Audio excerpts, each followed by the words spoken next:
Para compreendermos o surgimento dos pilotos kamikaze, é fundamental entendermos o contexto histórico da Segunda Guerra Mundial.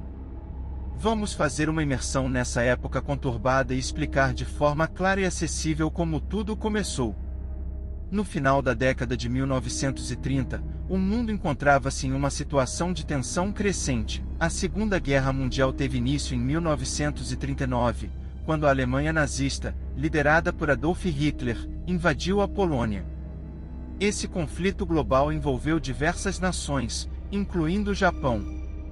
O Japão, buscando expandir seu império e obter recursos naturais, como petróleo e minerais, iniciou uma série de invasões em diferentes regiões da Ásia, como a China, a Coreia e o Sudeste Asiático. Essas ações agressivas despertaram a atenção e a preocupação das potências ocidentais, como os Estados Unidos. Em resposta à expansão japonesa, os Estados Unidos, juntamente com outras nações aliadas, impuseram sanções econômicas ao Japão, restringindo o fornecimento de recursos essenciais para sua economia. Esse embargo e a crescente hostilidade entre os dois países levaram a um conflito iminente. Em 7 de dezembro de 1941, o Japão surpreendeu o mundo ao lançar um ataque aéreo surpresa à base naval de Pearl Harbor, no Havaí. Esse ataque resultou na entrada oficial dos Estados Unidos na guerra, que se tornou um conflito global de proporções devastadoras. Durante esse período, o Japão enfrentava dificuldades diante da superioridade numérica e tecnológica dos aliados. Em busca de uma estratégia desesperada para reverter a situação, os kamikazes surgiram como uma tática extrema utilizada pelo país. Critérios de seleção. Para serem escolhidos para essa honra, os pilotos kamikaze precisavam preencher um formulário. Geralmente eram homens jovens, sem muita instrução, sendo o segundo ou terceiro filho de suas famílias. Acreditava-se que homens educados eram necessários para garantir a vitória na guerra e não poderiam ser sacrificados. O filho mais velho raramente era selecionado, pois tinha a responsabilidade de herdar os negócios familiares e não poderia ser sacrificado. Após a seleção, os pilotos kamikaze prestavam um juramento de 5 pontos: 1. Lealdade como dever. 2. Dedicação à vida militar. 3. Valorização do espírito guerreiro. 4. Respeito pela retidão e 5. Viver uma vida simples. Na maioria das vezes, os pilotos mais experientes eram rejeitados, pois sua habilidade e conhecimento eram necessários tanto no combate aéreo quanto no treinamento dos pilotos mais jovens e inexperientes para voar para a morte. Como resultado, a maioria dos pilotos kamikaze eram jovens, muitos deles mal saídos da adolescência, vendo essa oportunidade como uma chance de provar sua coragem. O piloto mais novo tinha apenas 17 anos, e a maioria estava no final da adolescência ou início dos 20 anos. Preparação mental e ideologia. As razões que levaram alguém a se tornar um piloto kamikaze têm origem na herança japonesa. Desde tenra idade, as crianças japonesas eram ensinadas, alguns chamam isso de doutrinação, a aceitar que suas vidas pertenciam ao imperador. Como resultado, nas escolas públicas do Japão, as crianças aprendiam que morrer pelo imperador era a coisa certa a fazer e que aqueles que o fizessem seriam adorados após a morte no santuário Yasukuni. Isso levou ao lema japonês de Jushi Heisho, sacrifício da vida, que era ensinado em todo o país. Isso, juntamente com a forte censura militar japonesa sobre informações de derrotas, levou à crença de que ao se tornarem pilotos kamikaze, estariam sacrificando suas vidas pela vitória final do Japão.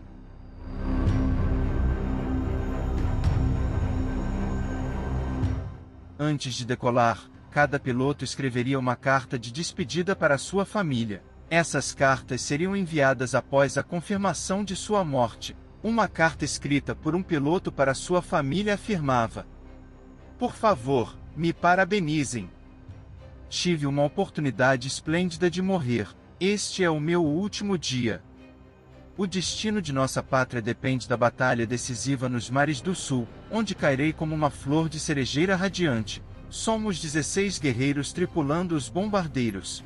Que nossas mortes sejam tão rápidas e limpas quanto a quebra de um cristal." Pilotos kamikaze.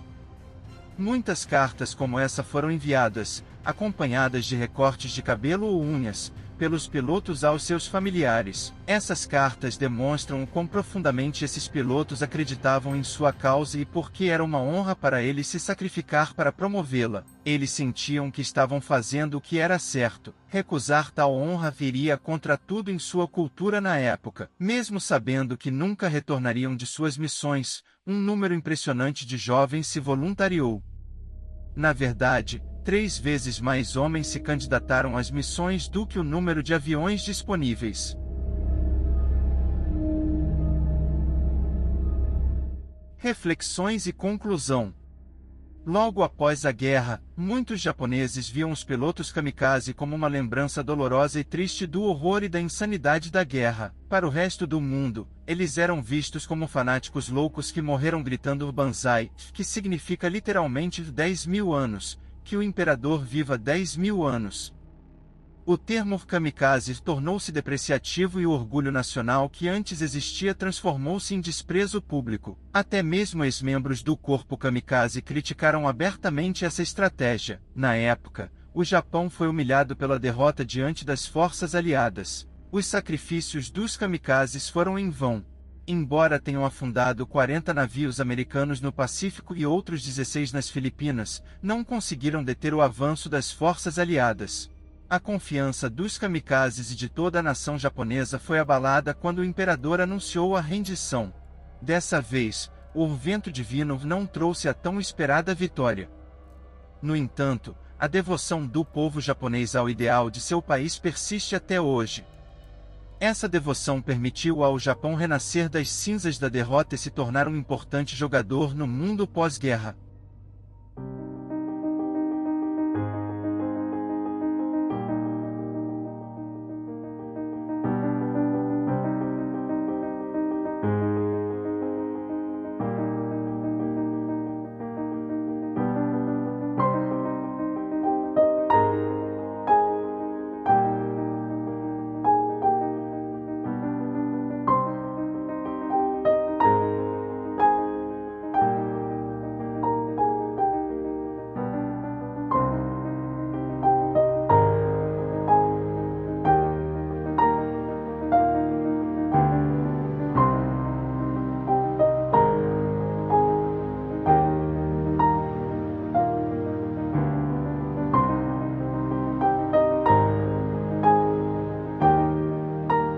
Descubra o impactante relato visual do ataque a Pearl Harbor, com imagens inéditas que nunca foram vistas antes. Clique agora nesse vídeo para descobrir as fotos impressionantes deste acontecimento histórico.